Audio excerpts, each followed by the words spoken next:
Hey, Leon from Inflation Support Services here, and welcome to this chat. It's been a while since I've done a chat, and I just wanted to give a little bit of an update about what I've been doing lately. I'm currently in a national park at a waterfall. I think it's called Purina Waterfall or something like that.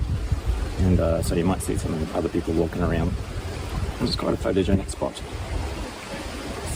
There we go. So yeah, unfortunately I can't get everything in the shot.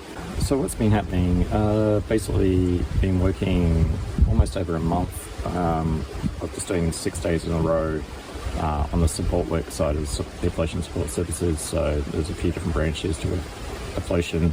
So there's the EFT tapping, there's the support work services, and soon to be the Take Breath work component. And I've been busy also redesigning logos, which looks really awesome. I look really forward to the new year, redeveloping the website, revamping everything, and getting it all good for the new year. I've also joined the gym because my hip has been given the all clear by the physio, so the sacral joint injury is no longer affecting me. If anything, I've just got a tight hamstring from it now, which will go.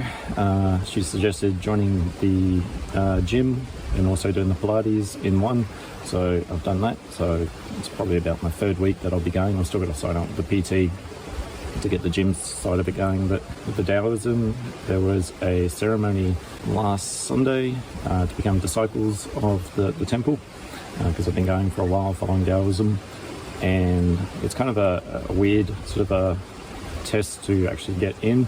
It's sort of like literally down to a flip of a coin or a flip of a Yarrow stick, similar to the I Ching. If you ever study I Ching, it's kind of a yes-no sort of a situation sometimes with the flipping of the Yarrow sticks. It was just between myself and the patriarch of that temple, Master Lu, and I flipped the yes. So I'm now a disciple of the temple. So they're actually looking at training me up to be also a priest, or a Taoist priest of the temple. So there's now that I have to take on as well.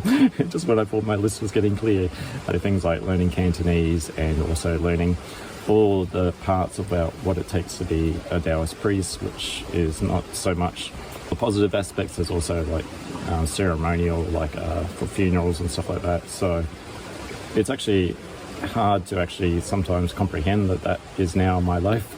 It's a strange life that I'm living, and now that I'll be also taking on that element as training to be a Taoist priest. But I think the actual disciple ceremony, like we have to wear all the robes, and that starts in the Lunar New Year next year. So there'll be a swearing ceremony coming in. I can hear a lot of people going. It's quite a popular spot. I'll get a Taoist name, because you get like a Taoist name or a Chinese name. I don't know what it is yet. That'll all happen in the new year. It was quite a good ceremony. They'll also have the good luck ceremony that day. It's weird because it's like the weight of the situation and the title and the role is like sinking in.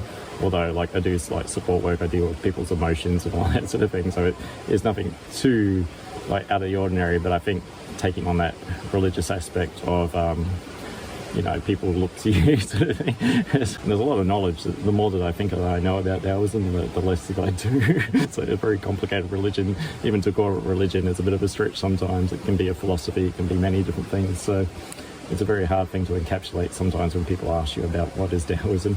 But I've always tried to keep it separate to this channel, because even though like the tapping, the acupressure points, that stems from Taoism, but I think with any choice of like religions or any sort of form of choice in life, it should come down to the individual about what they want in their life, rather than what I think is good or what I think should be influential in their life. So same too with religion. It was kind of a thing that I did for my sister, a little bit connected with her again, and she actually gave me a long time ago when she was, I think, pregnant with my first nephew and she didn't have much money. She was running away from home, troubled home, but she gave me this as a birthday gift so long ago, and I've hung on to it. And whether that was the influence or not, I don't know, but here I am. I mean, I've been to Wudang, I've been to the home of Taoism basically when I was traveling around China doing the Shaolin Kung Fu. So yeah, I've sort of been in the holy grounds, I guess you could say. But yeah, it's now like it's a matter of like living your life in accordance to what Master Lu, which is the patriarch, how he conducted his life. Yeah, that's going to be all coming up as well. Once again, it's a very weird life that I live sometimes. Everything's been pretty positive lately. It's like the client load on the support worker side has been really good. We've been like making really good developments with some of the people, and just getting like the website redeveloped, and logos are all developed, and getting it more so I can balance out both the EFT and the takeover breath once that comes along. So it's not just all support work, or it's just not all EFT. So which will mean probably even the chat sort of thing. It's like sometimes I kind of want to talk, and sometimes I just don't feel like talking. There's nothing really on my mind to say, and sometimes just talking for talking's sake, it kind of loses its passion or its intensity. I'm kind of tucked away here. Yeah, it's probably all positive. So even though I've been quiet, nothing's really been negatively happening except just draining of energy too. Because it was like one of my clients said it's kind of, I wouldn't say high needs, it's just like you got to be switched on all the time. There's no real rest times. And I was seeing them twice a week, so it sort of just tires you out after a while. But I mean, I've worked about 14 years, both in mental health and disability, so it becomes like a second muscle that you exercise all the time, so it becomes second nature in a way. And also that we've also reached 1,000 subs, which is awesome, on the YouTube channel. Thank you to all the awesome people that have come along on this journey. I read your comments, I respond to most comments, just because I feel it's the right thing to do. And it really touches my heart sometimes, like seeing people, even people that have probably hit upon some tough emotions, because it does take a lot of bravery to do that. It takes bravery to be vulnerable and to go into those emotions rather than going, well, I can tough it out, and it's like, this doesn't affect me. It affects you, or it affects the people around you. It just gets expressed in different ways. So those people that go into those emotions and like touch upon that, yeah, my heart goes out to it, because it's not an easy thing to do. I started the channel so long ago. I was married at the time.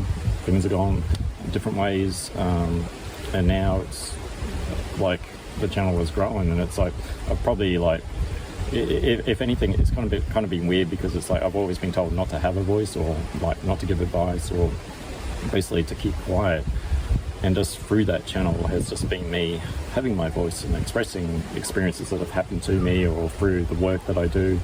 Yeah, and if anything, it's kind of resonated with other people. So sometimes, similar to when I was told, don't use that tone of voice with me, it's like not the tone, it's the content. So sometimes the content of what we're saying, when definitely we're trying to touch upon issues to heal, that can be sometimes wanting to be silenced, because it's like a poor reflection of sometimes people that don't want to do that.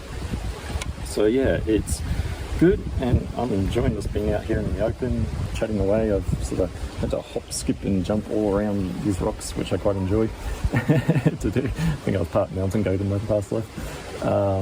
To actually get here, and it's like good to be out in the open. Said hello to a few people on the way.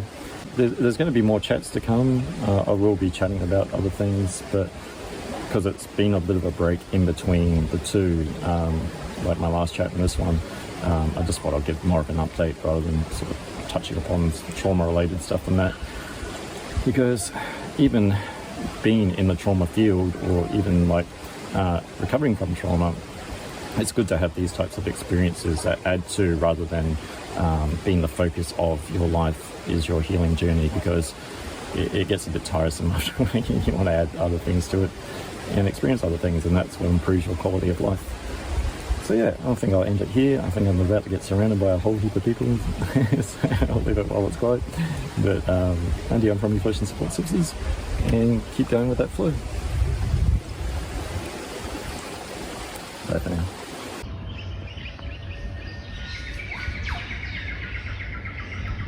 There's a bit of wildlife on the bushwalk. Unfortunately, there's a little mate, unfortunately, in the way of where I'm going.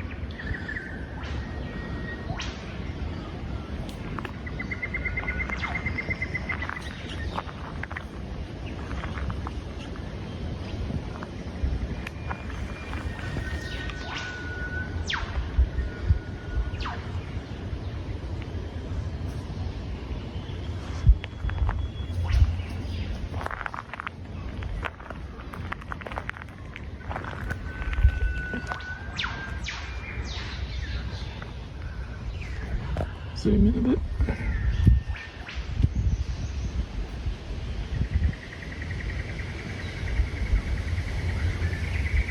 He's actually very close. He's probably about 6 metres away. So there's a park nearby, so probably getting him a few extra treats that he probably shouldn't be getting.